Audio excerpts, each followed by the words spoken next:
All right, so the last technique is going to be cupping with movement, especially with functional movement. So you can see I've got my cups on my IT band here, that lateral quad IT band interface. And what I'm gonna do here is I'm gonna start to find a motion that pulls some tension into the area I've got decompressed. And the first one I'm gonna go for is a squat. That's gonna be a great one for decompressing or treating any area that especially pulls maybe from the back, from the hip, all the way down to the knee. Just releasing that tissue and getting some length so that I can get that nice open fascial chain all the way down, all the way to my knee here as I bend.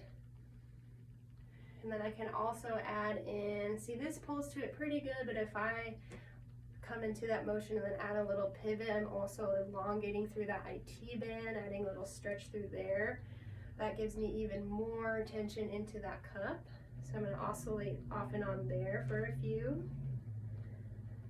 And again, you want to do an exercise, maybe for a combination of exercise, maybe for about 1 to 3 minutes as you leave the cups on. And you should start to feel it'll pull, but it might start to get a little less tension as you kind of work that out, and mine's getting a little bit less intense as I go into it. And so that's kind of the basics. You're finding a motion. It's usually one that's going to be activating those tissues, encouraging them to slide and glide on each other.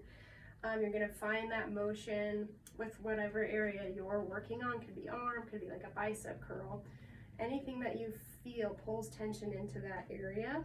And then you're just working on finding what angle can I work or add into that motion that's going to give me even more tension. Let those tissues start to slide and glide on each other.